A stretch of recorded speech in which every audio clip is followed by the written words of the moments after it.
Whatifalthist is a guy on the internet. Part 2.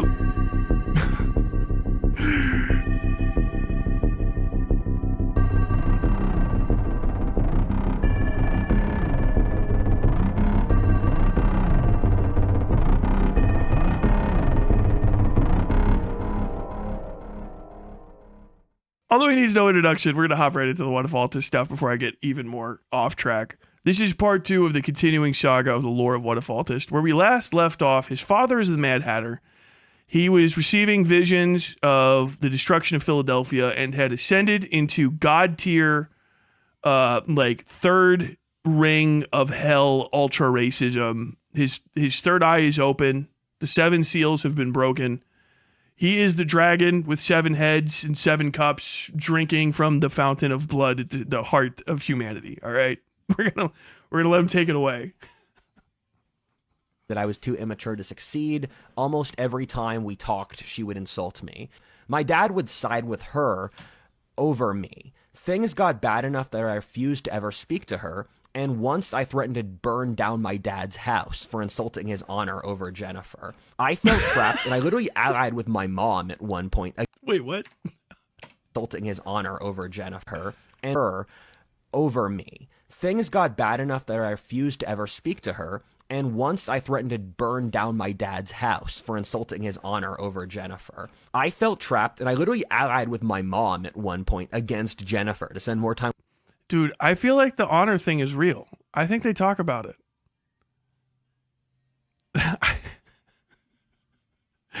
Okay, so don't look this up. This is an ancient meme. Don't look it up because it's pornography. It's from a webcomic called Ogloff.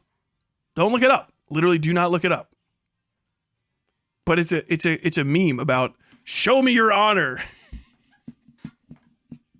Show me your honor. And it's 2 guys showing each other their dicks, and then they have sex. They're like big mountain men, barbarians. Every time this guy talks about honor, all I can think about is that. Talking about all the proof that I was on fucking in the aughts. Fucking Ogloff reference. More time with my mom. And I hate Jennifer more than I hate my mom. My mom is so schizophrenic and evil that she kind of becomes a nuclear reactor of pure evil. And I can't really dislike her anymore. She committed to the bit hard.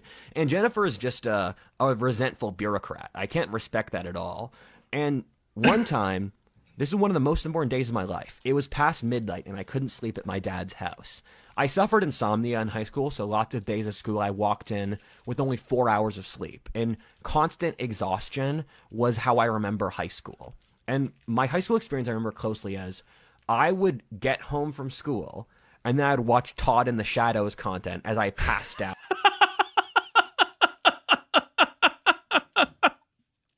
You just see Todd in the Shadows, dude, if he's watching this right now, just burying his head in his hands. Oh, no. Dude, somebody clip that and send it to Todd. Todd, are you aware? Are you aware of this man and his schizophrenia? Absolutely destroyed fucking Reese cup tree. Out in the hammock in my house.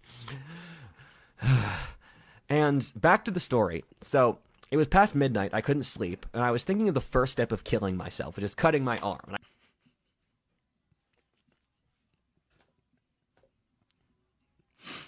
as one does. I had a big kitchen knife in my dad's house. I put the knife up against my arm. I thought, wait, Rudyard, if you have a knife and a big knife, why are you using it on yourself and not against the world? Because a knife is a knife. And then I realized the only thing that matters in life is honor.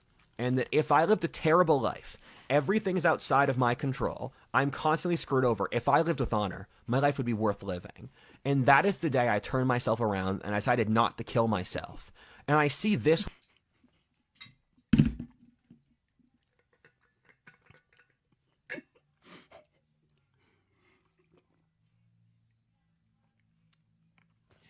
I don't even know how to react to that.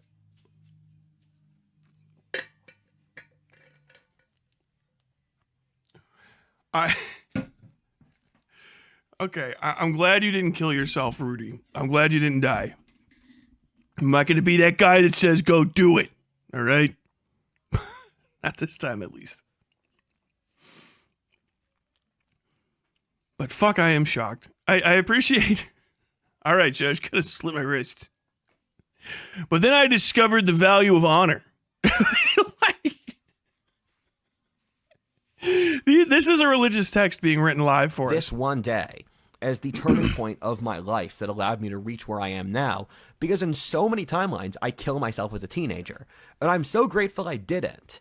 So many And timelines. I lived Oh, no. life as if I was already... Is there a fucking Whatifalthist expanded universe? Oh, dead shit. For the rest of high school. Every single day I would tell myself, you already died, Rudyard. You're just playing the game further. And I became addicted to heavy metal. I would listen to heavy metal 5 hours a day, Sabaton, Flogging Molly, Nine Treasures, because heavy metal would just power me off adrenaline because I was constantly exhausted. And looking back on my high school self, it's like I was permanently powered off meth. I was just deranged. And when I was 16, I cried for over an hour in my room alone at New Year's that Jennifer kept insulting me. I remember crying so loudly, and then I would realize no one ever cared how I felt about anything. I realized that no matter how much I was hurt, my dad wouldn't care or stop Jennifer. No one would ever care about my immense suffering at any point. The only thing that matters is that I'm useful to others and provide them services that they trade me for. I had another time when I was 16 when I had a concussion. My mom refused to acknowledge I had a concussion, since she said if she did, people would say that she caused it by hitting me in the head. That I lost the ability to cry for over 6 years because I thought no one would ever care how much I suffered, so there's no point in crying. At this point, I made the decision I would either become a historic figure that would change the course of history, or I would die trying. There were no two other options. And there were 2 books that had a huge impact on me at this critical juncture. The first being the Meditations by Marcus Aurelius, and the second being Winston Churchill's autobiography. Your ancestors are here to help you. They wrote lots of really, really smart books that are smarter than anything you'll ever write. You should study your ancestors and their wisdom to be better. I was single-mindedly obsessed with my own honor and my intellectual studies. I realized I only had half of the emotions other kids around me had. I knew I wasn't a sociopath. Did you know you weren't a sociopath? I can't say that I know you're not a sociopath. I gotta say, the sociopath vibes are actually kind of fucking high right now. These are all of the early indicators of sociopathy. By the way, don't take this as a direct quotation of like the DSM-5 TR now. Manual on sociopathy, but like I've looked into this because I did a fucking whole semiotics paper on serial killers and movies, so I had to look all this stuff up. And actually the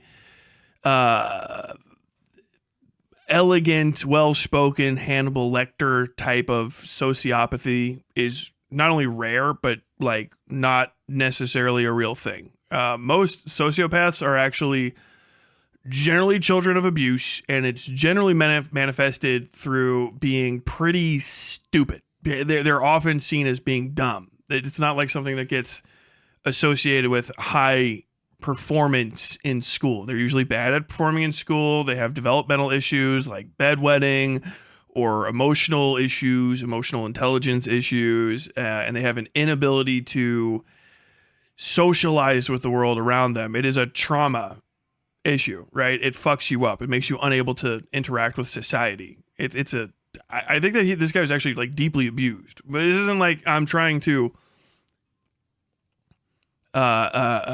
give you a full like a diagnosis. Like, oh, what we're gonna like it's an insult. I think the dude actually legitimately just has sociopathy. He probably has developed sociopathy because he has all the hallmarks of it. The delusions of grandeur and stuff, and the inability to like conceptualize the world outside of a sense of self, the need for genealogy and shit. That's all part of it too. That's sad. This is bad. It's just one of the reasons you shouldn't abuse people, and you should have public education be accessible, and parents shouldn't be solely responsible for raising their children, because parents usually are the ones that create sociopaths.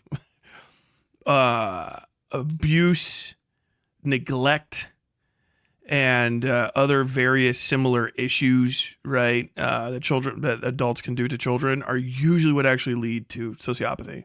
So you look at someone like Jeffrey Dahmer, way more common type of sociopath than the Hannibal Lecter of the movies, right? The idea of something like a Hannibal Lecter or something comes from some of these like sociopaths later in life sort of developing skills, right? And also psychopathy, which is a different thing, has different sort of measures and variable, blah, blah, blah. But basically, like, they develop the ability to just be personable at all, and they come off exceptionally personable because it's a pre-programmed response to dealing with people.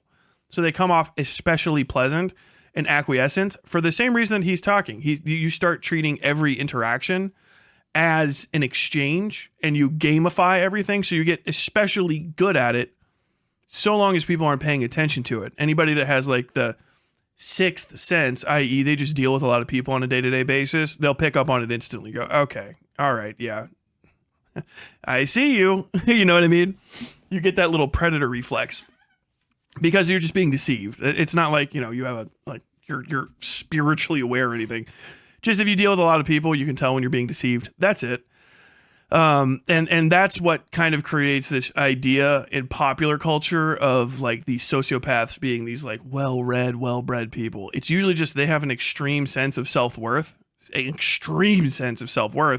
that's not really actually there. They just keep saying it again and again and again and again and again and again and again because it's just part of like the barriers that they have between themselves and a society that they haven't been actually socialized in an emotional way of interacting with. And then that, in addition to like mental fucking scarring and stuff, some of it like legitimately like chemical damage to your brain from like excessive stress hormones and shit as you're developing your brain as a kid.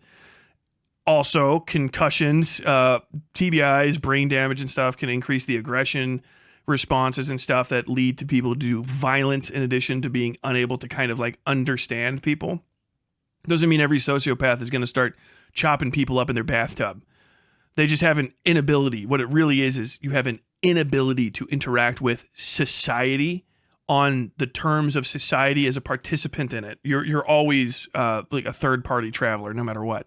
And he has all those signs from the shit when I read it. I'm not immediately studied up in the moment. But yeah, he probably does. That's why, like, don't abuse children. Don't hit kids. Don't hit them. They might turn out a little crazy, you know? Unless you absolutely fucking have to. But, like, yeah, he probably has developed sociopathy. Now, what he's probably trying to say is he's not a serial killer. So he probably has never acted on any, like, or developed any, hopefully, urges to harm people for sport or gratification. It's just basically an extension of the self-harm that he's already feeling. A lot of the vast majority of serial killers I was looking into back in the day have histories of self-harm, of suicidal ideation, suicide attempts. Almost all of them have substance abuse issues. Jeffrey Dahmer, as a test case, was an vicious alcoholic, like psychotic. In high school, he was drinking like cases or 6-packs of beer a day, if not more. So it's pretty, it just seems like it. Yeah, this isn't a diagnosis. It doesn't really need to be. I'm just saying, like, this is why you don't abuse kids, really. Okay, if you're a bad parent, this is what you put on the world. All right, just give your kid up. Put them in CPS or something. CPS isn't great, trust me. Like, CPS, as horrible as it is sometimes better than bad parents. That's just a fucking issue. Sociopath. When I was pretty worried, I felt so few emotions. I would just walk around Philly feeling numb, and I wonder, why do I feel so numb and angry all the time? The only emotions I could identify with rage, stubbornness, and some sense of peace I never felt. I decided then that no one would ever understand me, and so I would try to do as much good as possible for the world in hiding, trying to change outcomes towards the better because people wouldn't understand me, so I'd have to work in the shadows. When I graduated high school and turned 18, I felt so liberated. I immediately started hiking the Appalachian Trail, which was what I always wanted to do after school ended. I didn't actually want to go to college, so I went on a gap year to forestall it. I had only ever camped twice before in my life before I hiked the Appalachian Trail, and I did it myself without anything else. The Appalachian Trail is super safe. It's way safer than America. I made it to southern Pennsylvania, and by that point, I was just tired of the trail, and my dad had to pick me up outside Carlisle, Pennsylvania, and I was sick for 3 weeks at his house. For some of the life lessons Where does he say he was from? He was in Philly to Carlisle. Okay. Appalachian Trail, Philly to Carlisle. Oh, no, Carlisle. That's not too bad. What's the flattest part of the Appalachian Trail? Cumberland Valley. Hold on. Appalachian Trail Conservancy.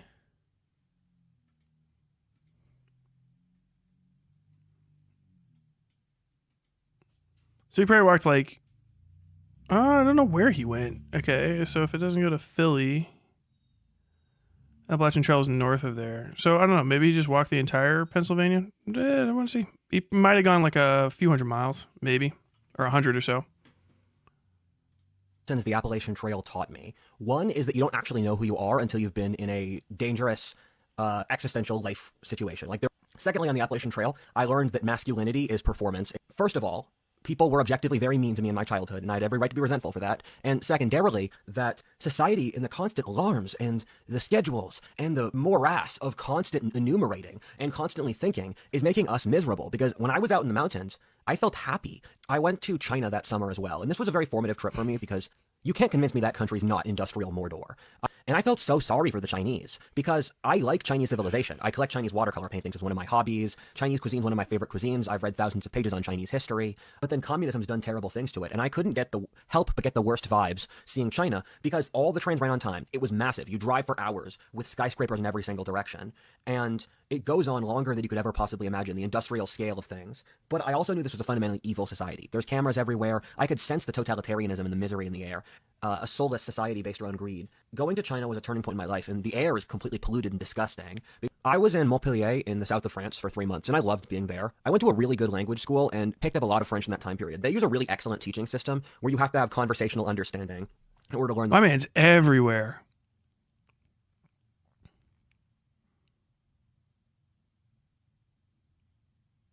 What the fuck? I like Appalachian Trail, went to China. Dude, Jesus Christ. Language. It fits with my empathy thesis later. I had to walk through a Maghrebi neighborhood every single day on my commute to the school, and I was pickpocketed there. I got into a fist fight, which I won. When I was in France, the Yellow Vest protest was in full swing, and they blocked off the downtown of Montpellier, periodically knocking out windows. I read the book The Great Wave about secular cycles, is what convinced me to move from alternate history content. Hold on, let's see. The Great Wave book. Price revolutions and the rhythm of something or other. What the hell? Wikipedia got it. Oh, this is a new one. Historian David Hackett Fisher, published in 96. Was this like the last modern book he read?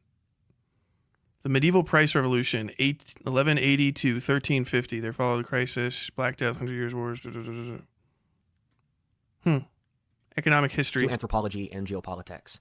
My read on France is that it's a wonderful country. It's like looking at a painting. I'm so glad my ancestors left Europe. I would not want to live in Europe now because I just go completely crazy at the just lack of... Did he say he was in a fist fight? I didn't even hear that. I unironically, I wouldn't be surprised if he had a fist fight at all. I just wouldn't be surprised that he fucking like just fucking like had a little piss pants moment and punched a guy. Like I'm not gonna lie, I have next to no real reservations about the veracity in his mind of most of this. I think that fucking Whatifalthist is cracked. I think he's like legitimately insane. I fucking have no idea.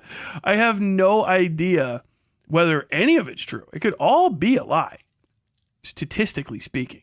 Reasonably, it could be untrue. Oh, look at this guy. Hey, look. Look at that blob. Yeah. We all know. You know what I'm talking about, you little checkers. Look, this guy's eating. Quick, Whatifalthist break. Look at the bunny, everybody. He showed up.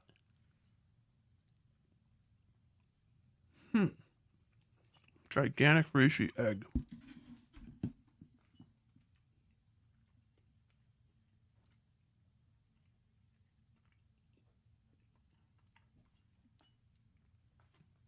Getting comfortable, he might flop. Go ahead. Do it. Flop. Do a flop, you chunker.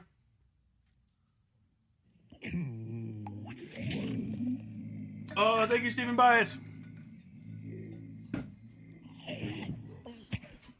Bundy was also an alcoholic. I do believe that Casey was a sociopath. Anyway, fascinating stuff to finish out the year. Take a $5. Thanks, bud. Shout out to Stephen Bias. You guys should buy Stephen Bias's books. 304 Monsters and Afterwards. Stephen Bias. Check him out. Fellow author. All right, you're not gonna flop. You're a little teaser. No flops. No flops from this guy. Lack of social mobility and lack of activity. They're so complacent over there, and they just hate excellence and greatness. Peru for a month. I had planned to go there for 3 months, though. I was working with an Irish archaeologist there who ended up there in a crazy story. We would categorize Wari artifacts. We would joke about what to write in the classification for the porn art. I feel beyond mortified that I nearly forgot this, but this is such a good story. It was cool. So the virus, the famous global pandemic from 4 years ago, was hitting after I was in Peru for about a month. And I had a Chinese friend, the one who I did forelock with. He called me. What in the fuck is this world trend? Sometimes I feel like this is what it would have been like to talk to RFK when he was 24. You know, he's just better looking and he's a Kennedy, but like, it's just pure psychosis. Like, what in the fuck? He's in Peru, he's in China. He's walking the Appalachian Trail. He's in fucking France. This dude, my man is literally living in the 1800s by his own estimations of what happened. Called me up, and he had some contacts back in China who worked at a hospital that said that this thing was really crazy and you had to take it seriously. So I got a flight out of Peru the next day. So yeah, I got out of Peru on the last call for the last flight. COVID was brutal. I think COVID was a real point. Do you think anyone will interview the we family? Fuck no. Society. I think especially for women, it's the period of just psychological collapse. I think I was just stuck at home with bored out of my mind and physically incapacitated. And I knew that this was an opportunity I'd never get again with a lot of free time. And so I started working on my channel full time. I worked really hard every single day of the week. And I remember it being really hard to maintain focus since I was in physical pain. But I worked because I needed something else to do to not go completely crazy. That summer of 2020 is when I made the shift to the anthropology, history, and geopolitics content that I make now. I met the man who would become my right-hand man, business manager, and best friend in March of 2020. Merrick Wright was a 21-year-old guy from Boston who was unemployed from a homeschooled working-class Yankee family. I told him he was a loser who should turn his life around, and I realized that he had incredible innate talent, and no one else had, because he's from a working-class background and never went to college. Now he works for me full-time, and I could never ask for a better friend and a better lieutenant. It's been a great ride, Merrick. I went to college for a semester as a freshman in Bates, a liberal arts school in Maine, an hour north of Portland up in the woods. And the brief time I spent in college was kind of lame, if I'm honest, due to the enormous COVID regulations they had. The school was even more woke than my high school, and at that point, my channel really took off because I made a lot of successful geopolitics videos. And I voted for Trump in 2020 since I realized the left just wanted to destroy white men. And this was a big turning point in my life since it's when I decided to explicitly be a conservative. It's funny that being a conservative is such an important part of my identity now, and I started to really distrust the left. We're just posting completely demented stuff. Stuff where it was totally obvious to me that these people wanted suffering and the destruction of civilization. People would say, you should donate furniture to butch lesbians, and dozens of people were saying that black people doing property vandalism was justified and taking the richest property was fine, which is just ridiculous. Okay. So, eat the rich stuff. Okay, yeah. Based, in my opinion, but you don't have to agree with that. That's fine. The BLM, capitulations is all over the place with that. Who in the fuck was saying to donate furniture to butch lesbians? I know that. I guess that's important in his mind, but I have no fucking idea what he's talking about. What he said? I'm not trying to sweep for the butch lesbians that needed furniture. I'm not. If any, I also don't. Doesn't every butch lesbian own a fucking Subaru fucking Outback that's already full? They all have a series of trailers that are full of all of their stuff, so they can immediately move in with somebody the second they find some other lady that's moderately interested in Xena. Donate furniture to butch lesbians is crazy. I feel like half of them are making it themselves. Like I feel like if you have two butch lesbians, one of them's probably making furniture enough they could donate to the other one. Yeah. Hey Barbara. Oh hey, what's up, Janine? Hey, I heard you don't have any coffee tables. Yeah, you need a coffee table? Yeah. I just moved in with Emily. Oh, you met her last night, right? Yeah, I met her last night. We're moving in. I do need that coffee table. All right, yeah, I'll bring it later. Yeah. You know where my house is?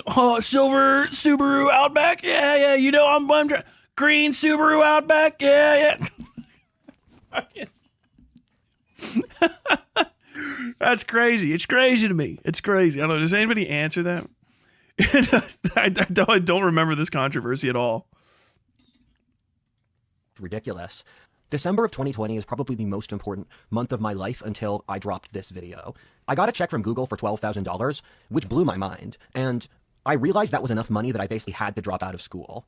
The other thing is that a handsome young man named Matthew DeMarcantonio hit me up. He was a 26-year-old tech CEO who ran a company in the restaurant payment processing business from Teal Capital. That failed, and he is a right-wing, hyper-militaristic guy from a State Department family in Virginia. His dad is the former Undersecretary of Defense under Clinton. His dad's an awesome dude. I've spoken with him. One of the people I'd say the highest of. He was a big fan of my show and was part of a ran. The other thing is that a handsome young man named Matthew DeMarcantonio hit me up.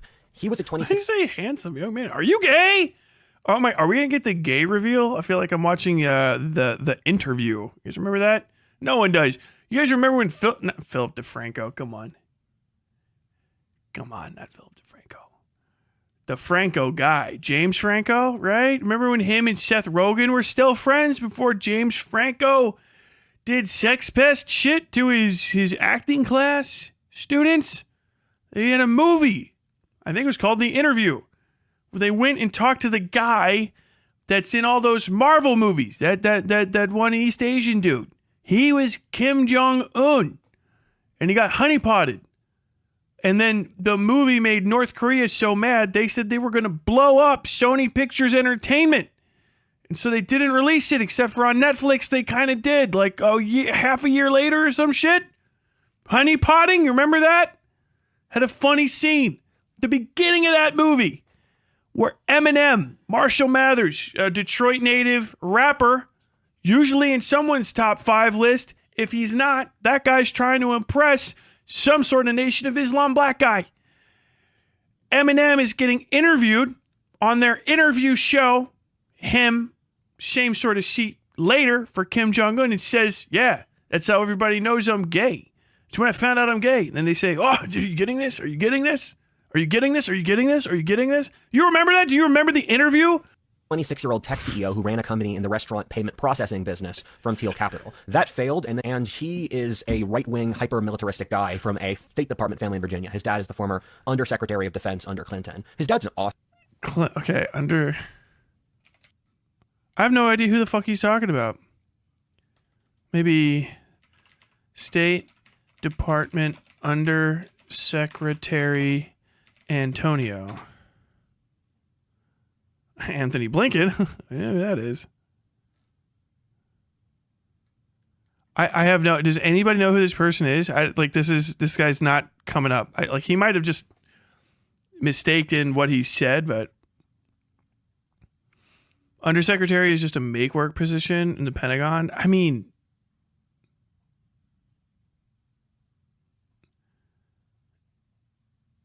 Well, the secretaries have deputies. They have deputies. Those things still come up. State Department muckamucks with titles, even if it's not like a required by Congress title. Like if you make money in the State Department, they make a record of you. It's because you're getting paid by the people to exist. Was he lied to? He probably just doesn't understand what he was told. The highest of. He was a big fan of my show and was part of a secret social club built by someone from Team 10, or Jake Paul's organization. It included NBA stars, Netflix actresses, billionaires, and a successful founder. And not a successful founder, many successful founders.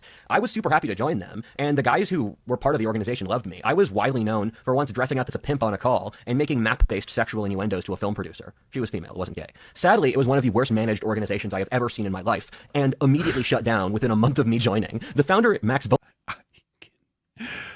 I can imagine he got brought into the more racist version of Y Combinator for fucking psychos.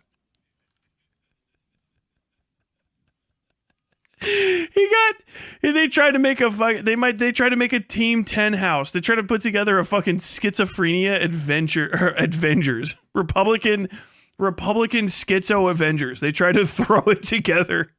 And then they had a bunch of fucking normie builds, and then they brought on the Incredible Hulk himself, Whatifalthist. They're like, so we got some guys, they're a little fucking cracked, but they definitely know how to answer the Jewish question correctly. You know what I mean? Like, we're ready.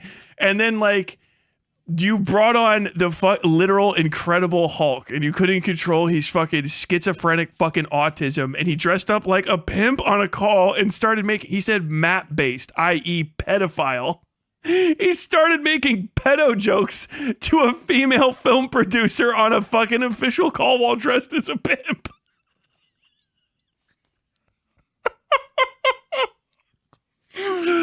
You had this fucking guy. He said the dude that put it together was some former Thiel, like Peter Thiel industry, like investment guy, right? So he's just out there trying to do talent management, bringing together this thing. That guy's walking up like Tony Stark, and they're like, "Where's your, where's your?" He just got Tony Stark that put together his little Avengers. That's my secret, Tony. I'm always. That's my secret, Tony. I'm always schizophrenic. He just turns around, a fucking pimp hat materializes on him, and he just hits the call button. We're putting together a team. Yeah, I found this guy in the Andes. Literally, he was in Peru. That's where the Hulk was. That's where the Hulk was. He was in Peru. I found this guy in the Andes. He's got a few issues, a little bit of control problems, but I think he's going to be a good part of the team. Fucking go in. You see, fucking, Whatifalthist is cracked out of his fucking mind watching a fucking light glint off a gigantic kyber knife. Oh, what do you got there, buddy? Oh, I found this on my travels. You know, they say there's 7,000 ways to kill a Jew, but only one way to kill a white man. You're like, oh, this guy's great. Oh my God.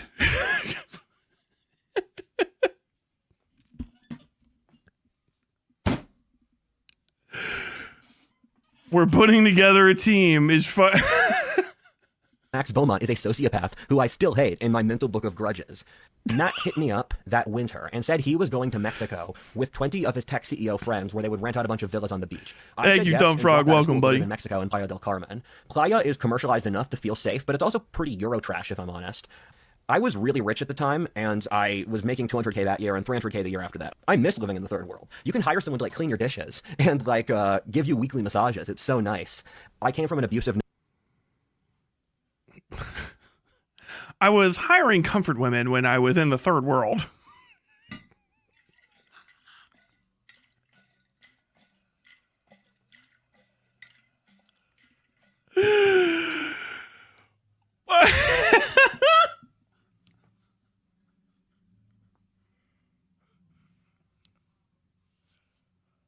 Whatifalthist makes several $100,000 and just moves?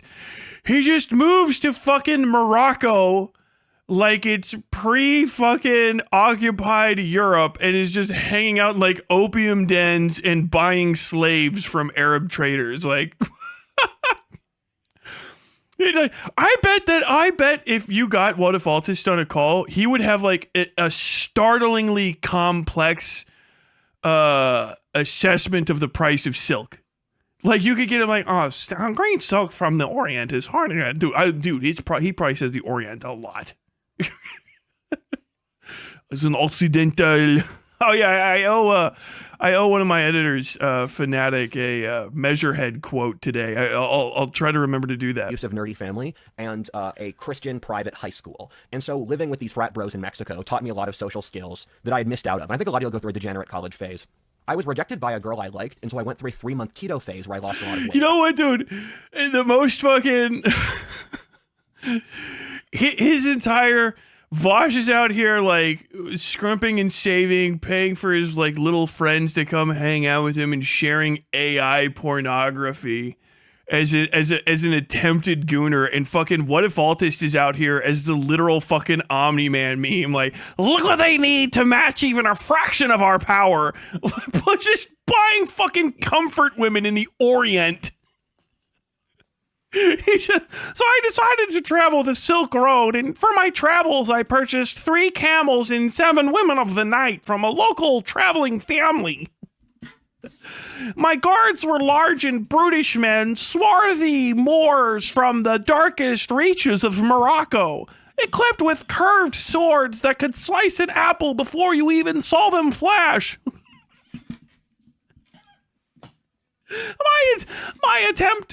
My purpose in the region was to better understand the spice trade, if not inform myself as to the value of what I could gain from it. But what I truly learned was the disgracefulness of the non-Christian regions. What, bro? My man is like, I am going to, like, literally summoning the spirit of Rudyard Kipling into his fucking heart and is sending, like, just other fucking people talk about the fuck 1800s. Like, remember what white fucking age of sail level racism. He's trying to, like, get the fucking rum triangle restarted. Like, the guy's fucking crazy. He's been to every country, like, living while writing fake history and just doing the most fucking colonial British shit he can. We have a lost member of the Dutch East India Company on the loose in 2024 is the most psychotic revelation possible.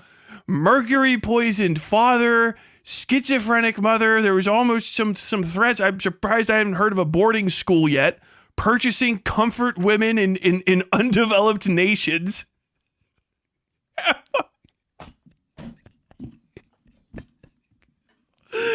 Oh my God, bro. His travelogues would go fucking crazy. Dude, oh my God. This is probably the reason why we can't have peace in the Middle East. This fucking... So when I was staying with the ISIS individuals who are disgraceful Hun bastards but can put on a wonderful barbecue, I suggested to them that their suspicions of their northern neighbors in Israel were more than likely founded given my readings on the region from 1927. A well-heeled German scholar of the time made some suggestive interpretations of Jewish ideas, and these Muslim men, despite their uneducated nature, took them to heart. They traveled into the dark. The flashes of AK-47 fire marking their passage across the desert. What the fuck, bro? Does he know how to duel? I better find, dude. We need to get fucking Rudy. Rudy, if you're watching this, if you pay me $2,000, we'll find some out of the way place, and I'll give you a German officer dueling scars, so we can just get all the way. You got to skip past your Avengers arc and go straight to Bond villain because we're almost there. Down in me after 6 months, but then I had found a new girl by that time already.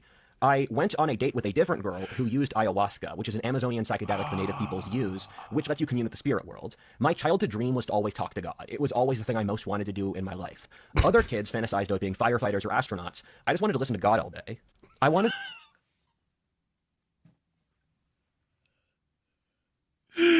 Dude, you can go to the most cult-built sect of evangelicalism in America, and if you say that, even they'll be like, all right, take a breath, brother. Take a breath, brother Rudy. It's not for all of us to do. I wanted to talk to God as a kid since my parents had told me that all things stem from God, and if you don't know God, you don't know anything. My dad would say growing up that most of the social issues in our society are downstream from the death of God. I could tell even as a child that my people were dying, and no one knew how to fix it or that it was even an issue. My mind periodically whispers to me. It's something where I'll just be living my life, and a thought comes out of nowhere that I never considered before. I then spend years pondering it until it makes sense. A final reason I was really excited to take ayahuasca... My man said he has ideas that don't make sense. I had an idea.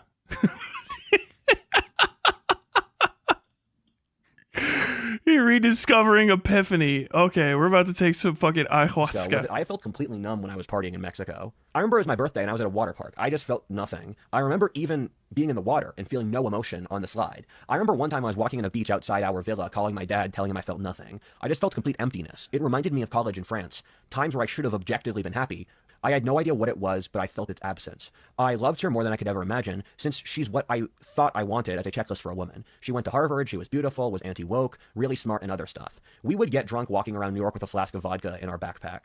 It didn't work out for a variety of reasons, and she was trying to manipulate me for social advancement. She once criticized me calling our friend crying that I didn't convince her to stay overnight at our place, where she drove 2 hours to stay at my place at nighttime. And then I made a move on her and she said I wasn't interested. I said, okay. And then she left and then she called my friend crying saying he didn't make me stay. Moving past her was really difficult and it was a big part of my development because it involved throwing away my concept for what I thought I wanted out of life.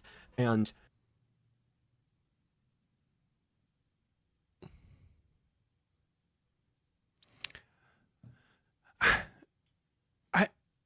I have nothing to add.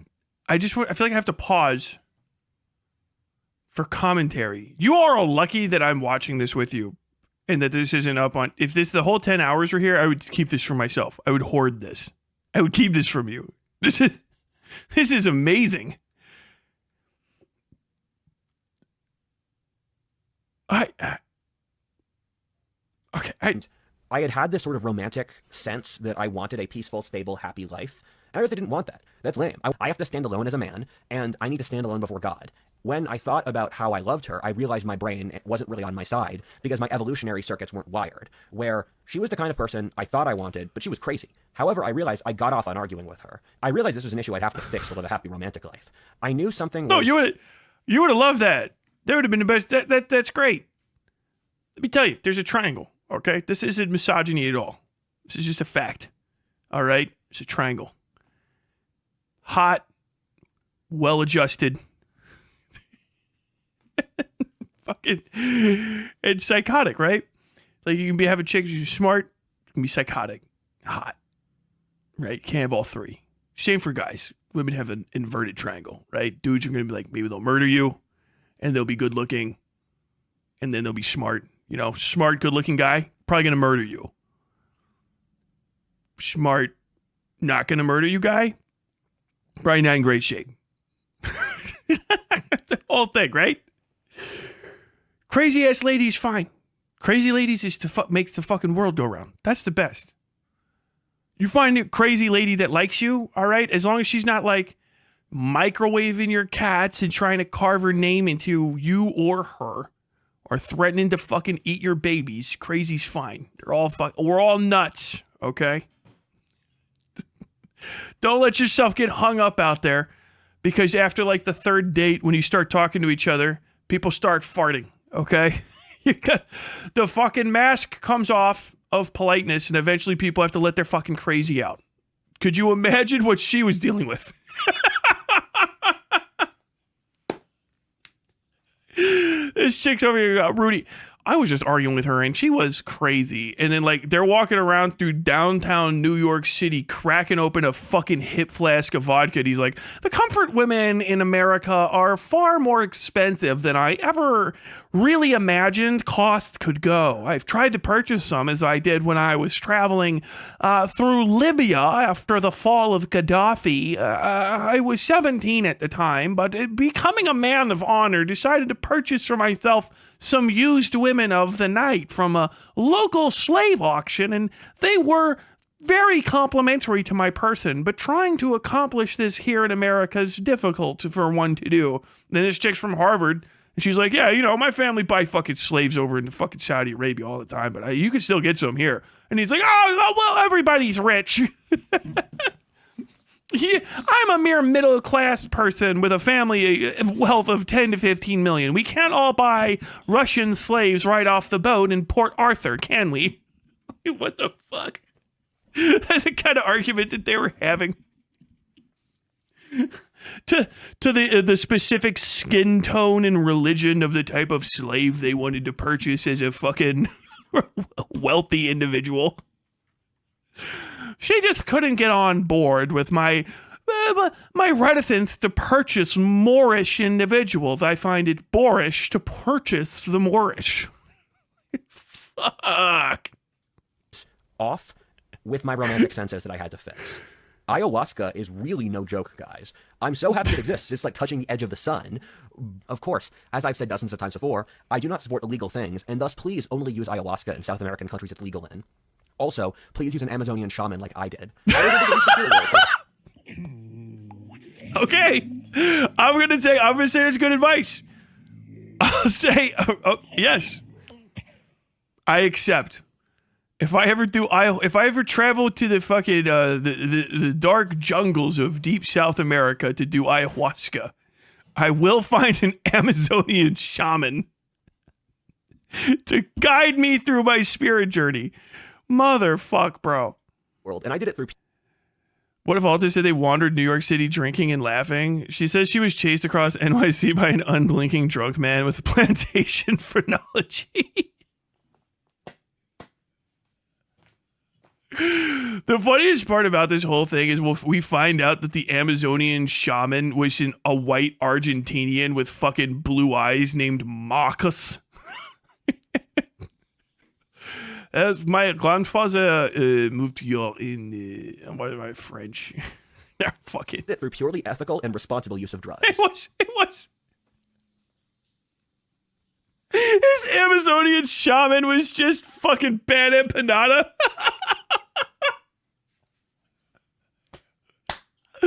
While I was in South America, I traveled to the white stronghold of Argentina and met a Fidel Castro-like individual who spoke to me of communism. And though I couldn't get behind his disgraceful communist views, his view on the Jewish question was quite above board and to my taste. He led me down a path through the Amazon. We dabbled in ayahuasca and using his powers, he helped me travel through the third eye. Oh my God, bro! Could you imagine? People talking about like ayahuasca can one shot you because it's like way too intense. If you've never had a bad trips can they actually can cause like ongoing like paranoia that's not chemically induced anymore. It's just like you think too much and then like if that hangs on for a while. Like drugs can be dangerous. I understand that. But I feel like if you were to fucking do like ayahuasca and wake up and just an unblinking bad empanada was staring at you from the other side of a slowly rocking boat as mosquitoes past the fucking net, you're floating down the Amazon, you're done, dude. That's how you get fucking possessed by a demon. That shit will shake your soul right off its moorings and something else is going to move in. Like, hey, what's up? My name's Mammon. I'm going to be taking over the right side of this apartment. Bad empanada. You imagine staring at that fuck while you're losing your mind? His beard's turning into fucking snakes crawling up the side of his face. Have you ever heard of a guy named Voshi's a pedophile? Please stop talking to me. No, I can't. Gotta convince you of the fucking darkness of capitalism. No, stop!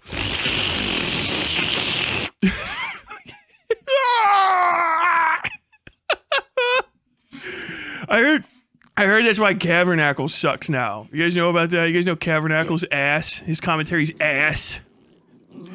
Cavernacle went to fucking Vietnam, and while he was there, Luna Oi conspired with Bad Empanada. They dosed him with some ayahuasca, and Bad Empanada just sat across from him while he was having a Vietnamese coffee and just stared into his soul. And Cavernacle crumbled under the spiritual pressure of trying to meet that fucking death gaze.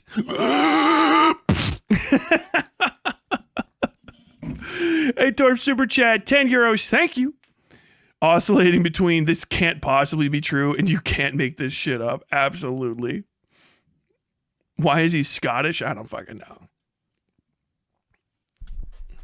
Hola, ¿cómo estás? I hope you can see that I'm wearing the Tree of Life. Hola. Hola, Blanco Payaso. Bienvenidos.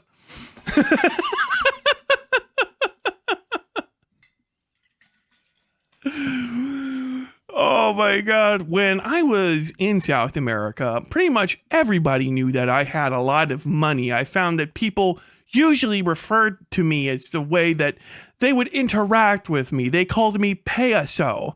Payaso again and again and again. And I did pay them, so I thought... T-shirt I have for this video. So I don't even know where to begin explaining what I saw on ayahuasca. I saw so much of the spirit world, I could make a 2-hour video just from it. We were in a beautiful location with running water and a garden inside a cave with adobe huts built into the rock. Psychedelics hit me twice as hard as anyone I've ever met. Probably genetic reasons. Your trip will likely not Tyler be as sucks crazy at as accents. mine. I'm great I at spent accents. something Hey, like 70 hold the hours fuck in on. the spirit. Hold on. I'm great at accents. I do them all the time. I'm doing one right now. You just never noticed. But also, Ben Empanada has a really unique accent. Obviously, it's Australian, but it's like from a off part of Australia. And then it's mixed with the fact that he lives in Argentina and has for a while. So his accent comes off like very interesting sounding. As that I can remember. Hold on. Let me just, you guys, if you guys don't know what Bad Empanada sounds like, don't watch Bad Empanada content. It's as hard as a hit of fucking ayahuasca. Bad Empanada. The appeal to Jewishness fallacy explained and dismantled. Picture of Joe. Hey, Whatifalthist is here. Okay. There is some really important news this week. I don't know if you guys heard. Like there's some really important news this week. Like it's a really muted. It's just his way of talking, Australian accent plus like I think he's been living in South America for a long time. So your accent gets curtailed no matter who you are. It gets brushed off a little bit. And so You guys heard about it. The most important news, not just of the week. I thought I was pretty close. I could have been off. It wasn't like I was focused on it, but he's got a very interesting way of talking. Like it's a pretty unique accent, regardless of his social prescriptions or whether or not you like the guy. It's a pretty unique In accent. the spirit world, at least. I have 800 contacts in my phone, and I have spoken to God and the devil more than 90% of people in my phone. I have hours, and Yes, please go on, my friend. photographic memory. I have hours of recorded discussion in my mind with multiple spiritual Recorded. forces, whether God, the devil, Mother Nature, time, the anima, etc. So I have a relatively good knowledge of the spirit world, and they've explained to me multi-hour philosophic discussions about the underlying nature of reality. I'm going to talk about things that I saw thematically rather than in order. It's all really a jumble. The spirit world is innately incredibly deceptive, and everything is everything and yet nothing, and that's just the paradoxical nature of reality. What I've heard is that if you have an incorrect theory of the world, 100% of reality is deceptive, and if you have a correct view of the world, reality is innately 20% deceptive, unless you're wrong. You're often wrong, and always wrong in certain ways. The spirit world operates off technicalities, and it operates off hidden clauses, where the way psychedelics work neurologically He's not even in normal hell. He's in D&D hell. He's an adventurous. He's an adventurous doing fucking deals with the devils.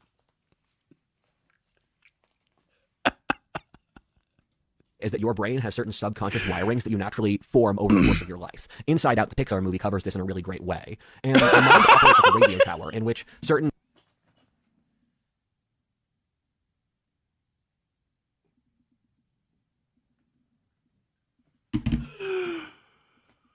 I could not, dude. This is a masterclass in the most. This movie, Inside Out, just reminds me of the last time I talked to the devil. Is a fire fucking one of the most crazy things I've ever heard in my life.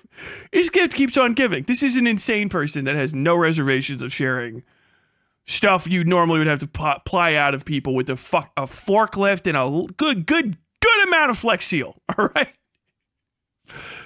So, the movie Inside Out does a very good job of depicting how I talk to the devil and God and Mother Nature. It's fucking awesome. He's got a little fucking Satan played by Louis Black in him. You gotta do it. Kill your stepmother.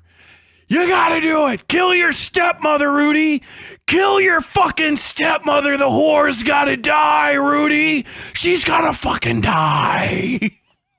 Next to her is Amy Poehler. Like, now, I am Mother Nature. Rules of nature apply. We're gonna defer to the song "Rules of Nature" from that one WWE. Rules of Nature. Who's God? It's Andy Dick. Oh my God. No, you gotta not do it. Don't kill your stepmother, Rudy. Don't. Rudy, don't kill your stepmother. She needs to live forever so she can torture you for your sinful inhibitions. Cut it out, Rudy. Kill your fucking stepmother, Rudy. Kill your fucking stepmother. She's gotta go. No, cut it out. Cut it out. Come on. Wouldn't you just like to have a mimosa and just kick him back by the fire? Remember that cute boy you met with the Peter Thiel Avengers meeting? Just think of him. My God. Think of him and kill your fucking stepmother, Rudy. My man's watching fucking, watching Inside Out. Now, when is the devil going to appear? Because he is whispering to me right now, and he wants to see himself on screen. Fuck me. Certain species through a biological basis, or even different civilizations, wire the subconsciouses of people who plays Animus on a biological level. And Gilbert Gottfried, it's infinitely large, and thus it's impossible to perceive everything. Thus, we create certain filters for how we perceive reality. These are partly genetically wired and also cultural, which is why you could be genetically identical to someone from the Bronze Age, while they would see dryads and gods and spirits in the world, and you would not, because the cultural expectations of your society wire how you perceive consciousness.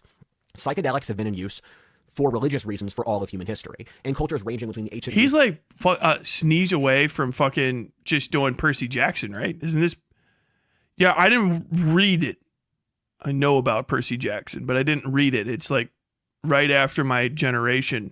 But you children, is this Percy Jackson? And Zoot, the Percy Jackson? Right? And the gods of Olympus, but they're in like Tennessee. Ancient Greek Eleusinian rituals, which inspired Plato or Pythagoras, ancient Hindu Soma, and we have very significant amounts of evidence the early Eucharist was a psychedelic. I saw many things between heaven and hell, so much so that I can't even begin to describe the totality of it. Dude, this is okay. So for videos on YouTube, this is what it is. But this is, as far as an audition tape to show up to talk to Joe Rogan, this has to be one of the most fire attempts.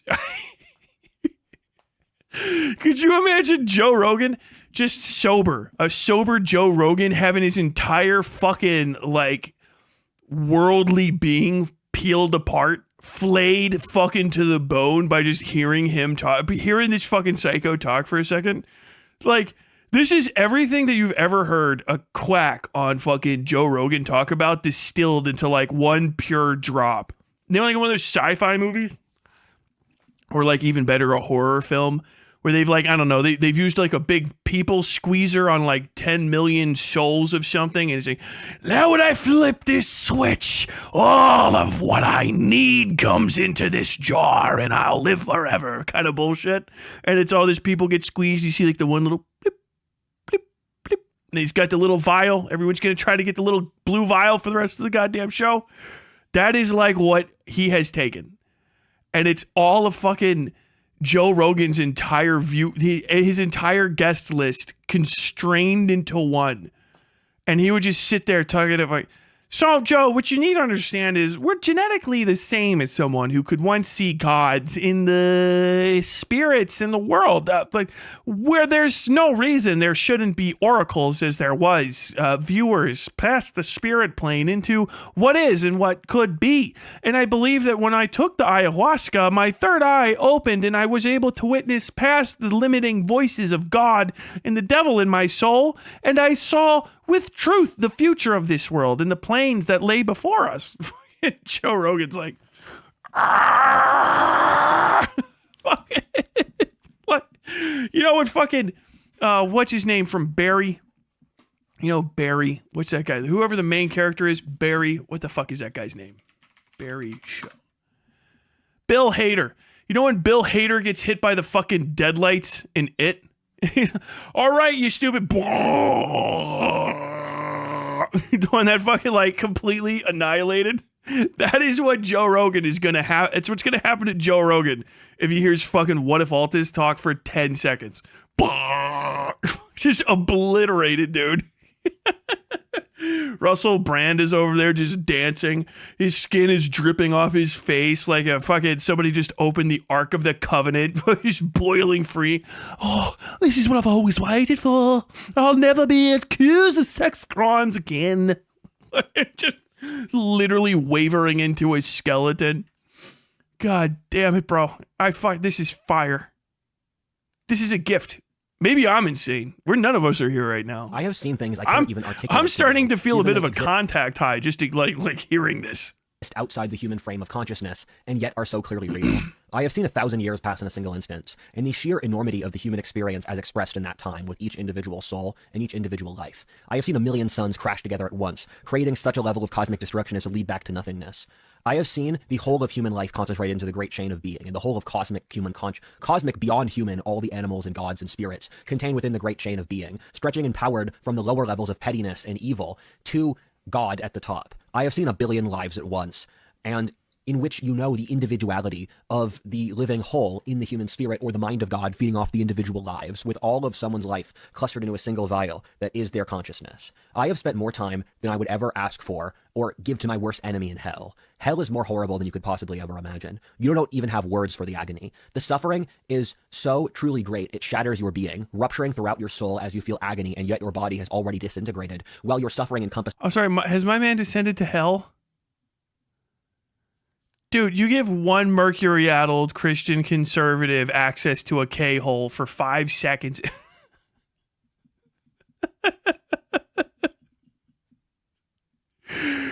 Dude, oh my God. Fuck. I've seen things you people wouldn't believe.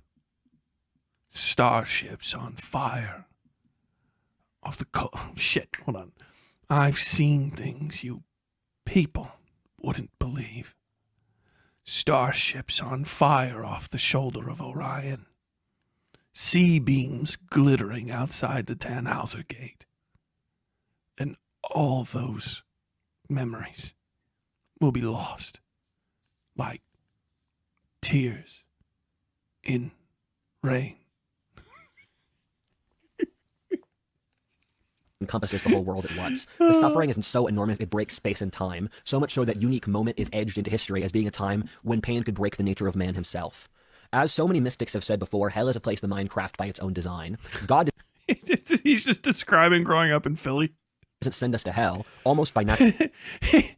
All of this is actually just him watching fucking Philly Eagles fans beat fucking Santa half to death with D batteries. You guys remember that? This is what happens if you're not Bill Burr. If you don't have the strength of Bill Burr to do 10 minutes in Philly. 5 minutes!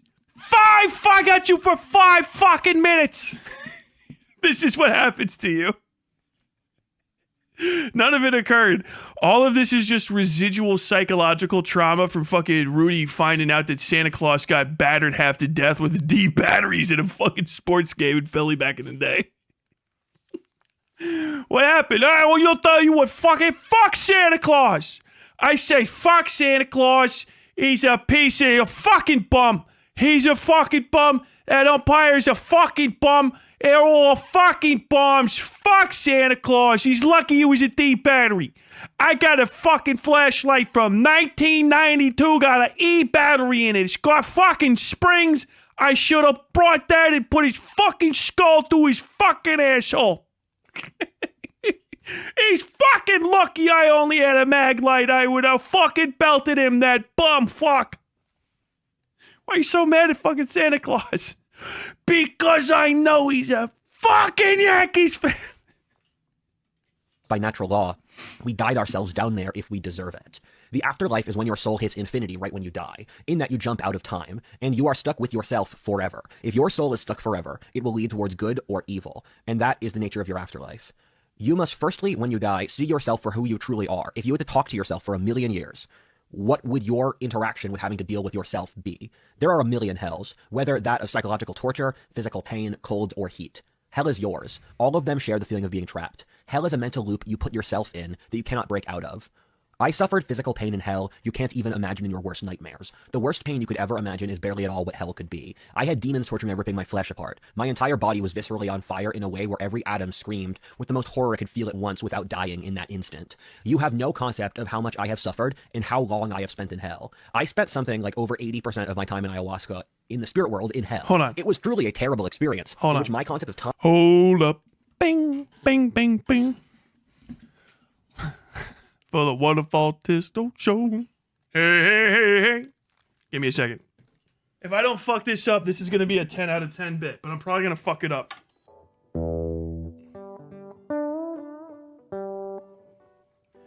Okay. Hold on. Trust me, it's going to be worth it. It's going to be worth it. I think it's going to be worth it. Okay, I need to know. So, what is it? How do I go up and down?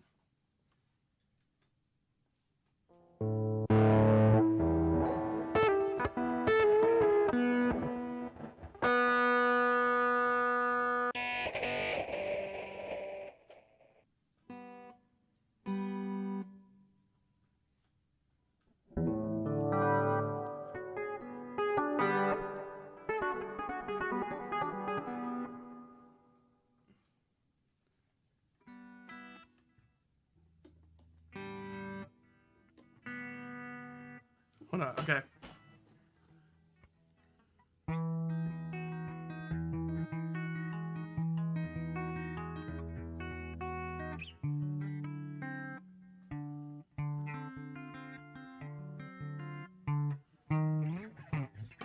Okay. I think I almost got it. I've almost got it. I'm gonna do the stupidest thing ever.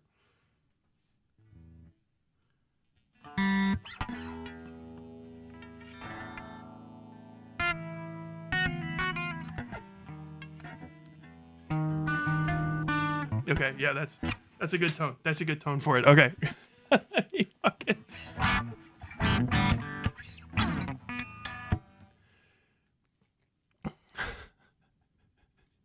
I can't. This riff is gonna be. There's no way I pull the riff off the first time. I'm not gonna keep trying to do it. I won't fucking kill you guys, but I just wanna.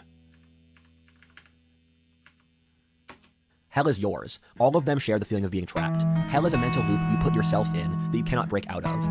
I suffered physical pain in hell you can't even imagine in your worst nightmares. The worst pain you could ever imagine is barely at all what hell could be. I had demons torturing and ripping my flesh apart. My entire body was viscerally on fire in a way where every atom screamed with the most horror I could feel at once without dying in that instant. You have no concept of how much I have suffered and how long I have spent in hell. I spent something like over 80% of my time in ayahuasca in the spirit world in hell. It was truly a terrible experience in which my concept of time was stretched out, so I spent an infinity of time in hell. I think consciously there's still a part of me that's there stuck in infinity. And it was a truly terrible experience, but having done it, I have lived. There is no greater living than going to hell. This is so cool, guys. And having seen hell made me realize everything in my mortal life could not compare to the depth and the enormity of the divine. For the first time, life did not feel boring to me. I spent dozens of hours speaking to the devil. I don't even dislike him at this point. Much like my mother, he's so evil he kind of circles back around, where I realize he's just a wolf looking sheep.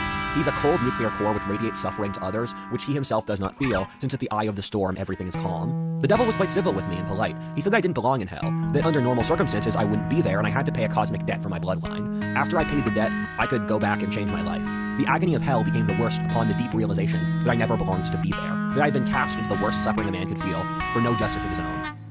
I was stuck in this mental loop that was killing me. The mental loop was the idea that since consciousness programs reality, that because I perceive myself to be in hell, I would be stuck in hell forever, in all of eternity. I later realized this is the evil loop, or the closed circuit, which lacks humility or the evidence of the outside world, and allows the rationalizing of the greatest evils. The endpoint of Nazi Germany and communism is from the closed rationalistic loop, and this is the origin of atrocity and totalitarianism. This happened multiple times in a row, in multiple nights in a row. My entire body and sense of self shut down due to the horror of hell. I had to have my friends counsel me to not kill myself. But back to ayahuasca, I felt the weight of history on my shoulders. I felt that the choices I made would determine the lives of billions of people in the future. I felt in every inch of my body the desire to reject the responsibility. But then God said, I know you won't do that because you care about people and you know that this is your duty. God told me it was my duty to found a religion and that in the process of trying to not found a religion, I would do so anyway. He said that I never consented to this, but that my bloodline did for me. I told him I didn't want to, and he said, I don't care. He said that he knew I was a man and I would accept my responsibility. He said that my sense of honor was seen as a cosmic force to him in its own right. That this very moment I was living in would become historic.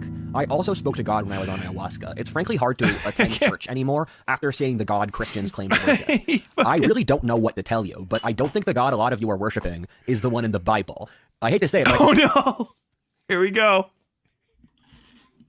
I feel like I just want to. I can't. The fucking guitar is not loud enough.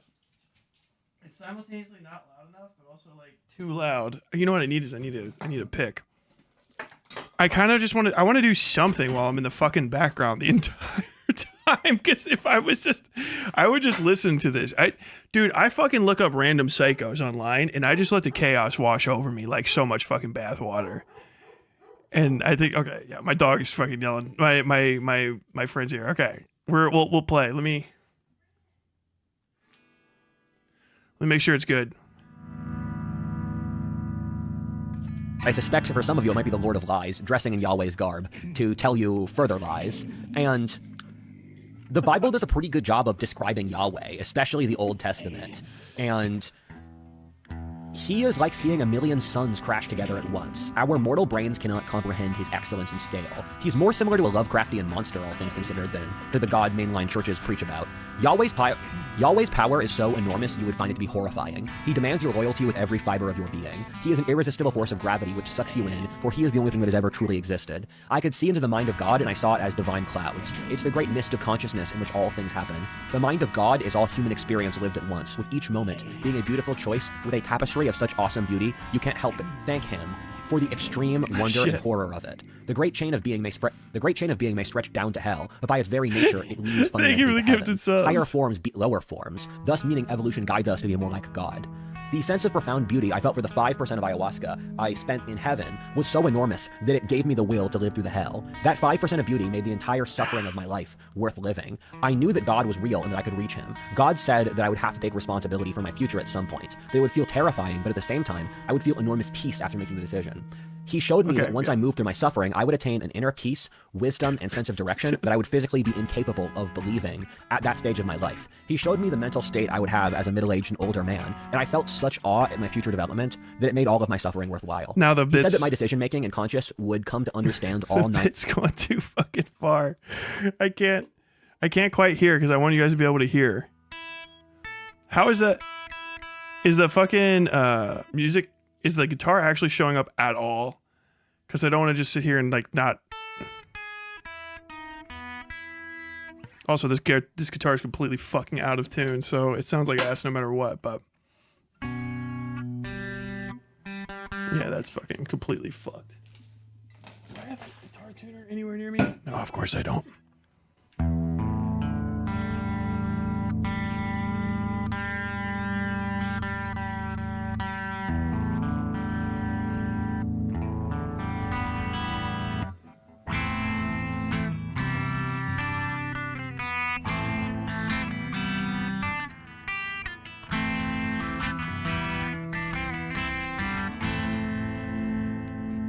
all 9 worlds of the Tree of Life, that I would gain a sort of connection to the anima mundi, or the experience of lived consciousness itself, so I could empathize with the human condition itself. He said this would be my great gift to humanity, showing us the whole tree of human experience so that we could love each other for our differences. I saw hell below and realized it powered heaven and all the worlds between. When I looked down upon the suffering of hell and I asked God, how do you do it? He said, don't stare down too much, lest they drag you down there for no one's gain.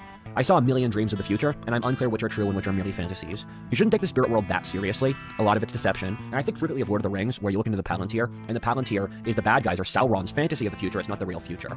And that's something to keep careful for all of this. And I'm an empiricist. I say this crap. You're here to disprove it. If I'm wrong, I'm wrong. I'll change my ideas if they're incorrect. But I saw AIs grow so advanced it's impossible to distinguish from reality, and that we would upload our souls onto some kind of spiritual cloud. I saw that the government would move towards making 1984 a reality, and that men would be able to manipulate the minds of others to send them to hell. I saw that I would start to perceive consciousness differently. Finally, I saw I would live in a time where the dance of life would stop, where men and women would stop mating with each other for no fault of my own generation, but there would be extreme worry about our species going extinct. I saw that it was my duty to fight against this. I saw that my place was to be a man who stood for men, that this is what I had to do. I had a profound sense of sexual inadequacy, which I realized was completely undeserved. That made me realize I was forced to feel inadequate about being a man for no real good reason, that I'd been tortured by purely evil and nihilistic people. I was talking to the shaman while I was tripping, and she said, Rudyard, I see your destiny is to stand for men, since the feminine has been kicking them around. I could feel the cosmic dance of the masculine and feminine break down. The dancers refused to show up for the match or even try. that this would be the great question of our time, that this would be the question under which our people lived or died. There's a few hilarious details I have to throw in here. The first is that the first form God came to me in is as a Zoomer bro, because he said that that was the form I best understood, and the way you interact with the spirit world is a two-way process, where when you perceive the spirit world, there's this divine semen, where semen can imprint on a variety of different women in different contexts to produce a different child. So you're interacting with the divine semen, where as you interact with each other, something new comes out, which is why these underlying archetypes manifest in different societies around the world in different garbs, because they're interacting with different environments. Where there's the underlying timeless semen. I'm gonna keep saying it because I know it makes you uncomfortable. It's funny to watch you squirm. And so when I was talking to God, God said, I can only explain the world to you. And he's doing this in Zoomer slang, by the way, like yo, bussin', no cap, cringe, whatever. God did not say those words, but that's the kind of vibe. And for example, your level of social understanding of information is the highest density that God can give you information for. And he said that the breakthrough I'm describing came out due to the computer revolution, which allowed a more advanced breakthrough in how humans process information, where the previous level was the book level, where the Abrahamic religions were established in the highest level of complexity of human data is the book. Or it's why societies around the world have beliefs in dragons but never existed, where the dragon is this archetype that manifests in a series of different subcultures. And when I met God, I first spoke to him, I said, give me proof to show that you are real. And he said, I'm both real and I'm not real. I am a voice in your head, but I am also God. I am both. And he said, I cannot give you information that you yourself do not search for. And he said, once you trust me, I will give you more information, but the lubricant of faith is the thing that allows me to transmit information to you. So until you trust me, I can't give you any information, so take the leap of faith and trust me. And then after that, God fed me all the information. I saw that we were about to enter a spiritual dimension called the Halls of Time, that I was the first man to stumble upon the Halls of Time, which are one of the most dangerous parts of a species or civilization's development. This was when we as a species have to grow apart from purely being ordered from God. We have to take responsibility for our own development, and it's the equivalent of a teenager or a young adult having to leave their parents to fully realize their place. This is a very dangerous level because your fundamental understanding of what reality is breaks down. You realize concepts you thought you could take completely for granted, like time or existence, are vastly more complex than we realize, and the real answers are harder to find than you could ever possibly imagine. And that this is a period where we have to stick together and hold each other accountable and make sure we won't go crazy, because the line between madness and sanity will grow very, very thin. And it's my responsibility to get my people through the Halls of Time. And the Halls of Time are also where souls come from before entering the body, and where many evil spirits live. That once we truly understand the nature of time, that everything would change. I could see that through all the chaos of time was my immortal soul, which lived in a cave by itself, pondering all things while helping those who needed it. I saw that my entire life was the unfolding of a destiny that I made choices in time to, but which all played out according to a plan. Free will and predestination are both the exact same, in that God sees over time, in that time is an illusion of the passing of a single moment of decision, in which we truly live. I saw that through all the suffering, my life still did fundamentally make sense.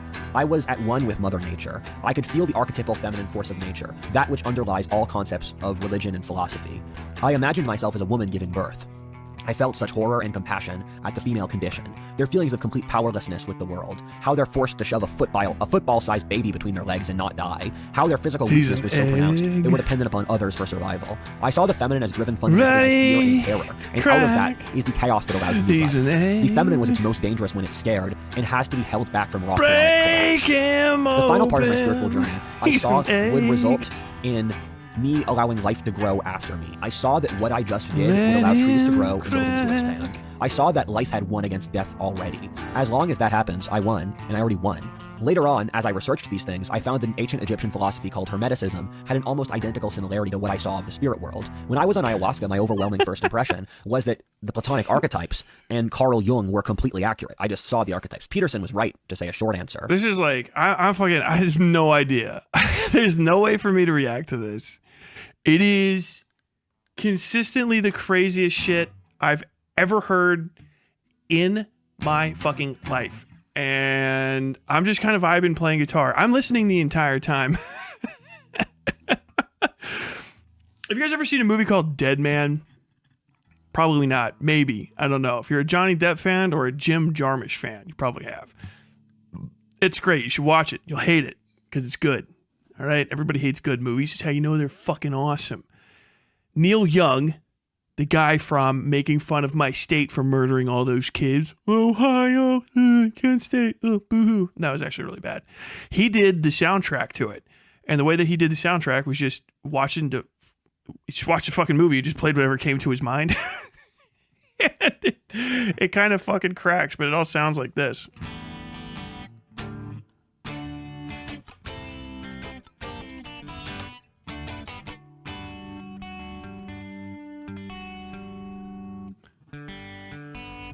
This is like the perfect tone for this, though.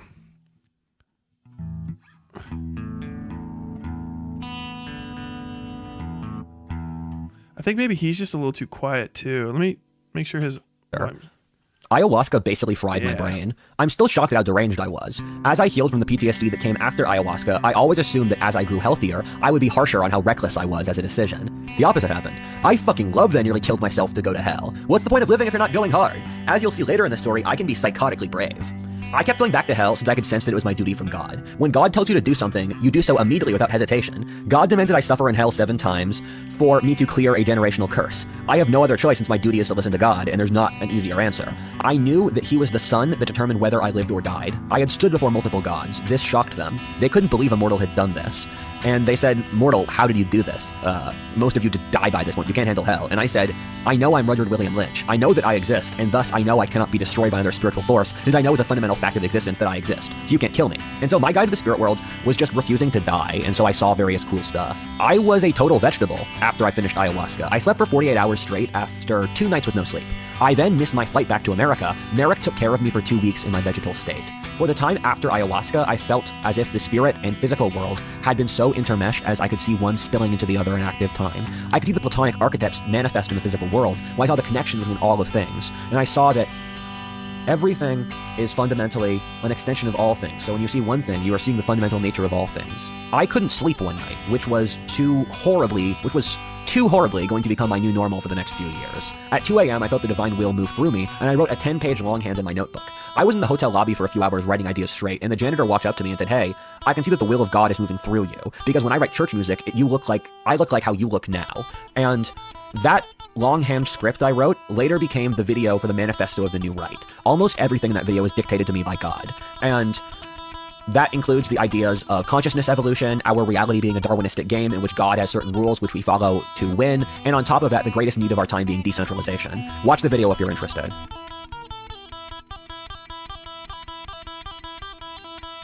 The period that came next for this...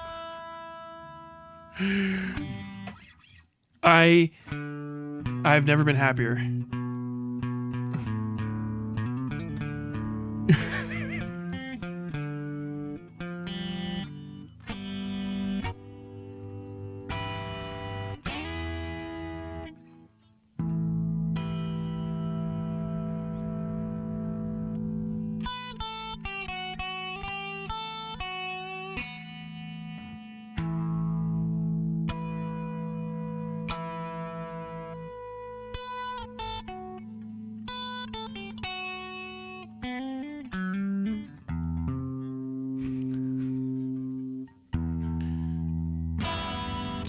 Ah, shit.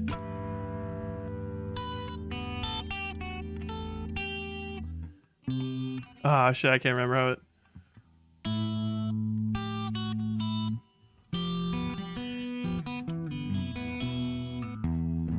Ah, I fucked that up completely. I can't go straight to it. This guitar's completely out of fucking tune. Oh my god. Dude, we're not done with this. This is to be continued. Shout out Osu Osu.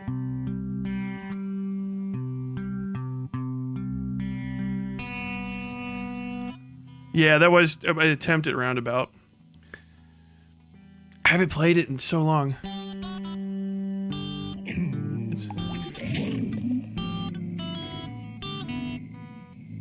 Because like it's more like muscle memory.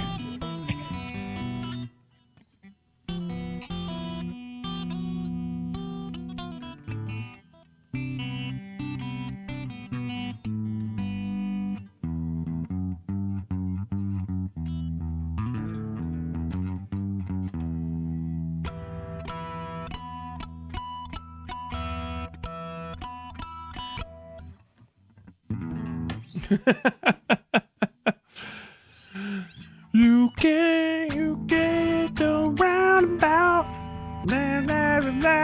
out and out. As it will see the day away. I can't do it. I have a guitar or a fucking arm of a chair right there. Sorry, I know this is like dead air time. But yeah, I'm gonna keep doing this for this shit. Cause this is crazy. So it's either gonna be, I might let you guys pick. It's either gonna be drawing or playing guitar while it's fucking Whatifalthist time. So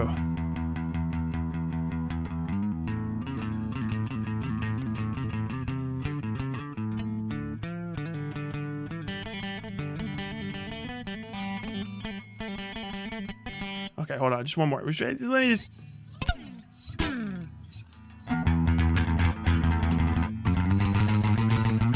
No, dude, this sounds terrible. I can't hear it. Why is that so quiet?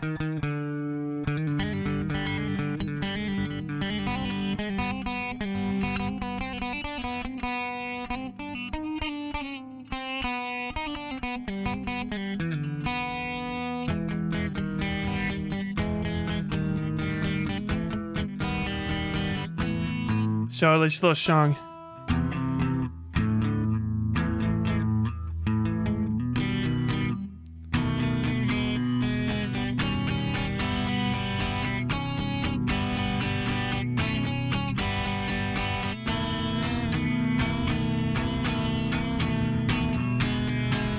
His name was Whatifalthist. He lost his mind the day he was born.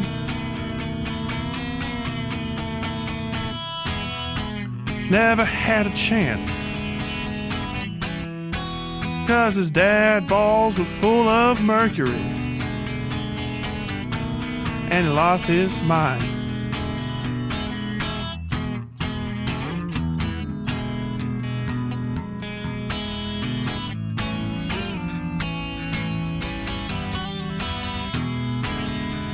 I hope that he keeps telling us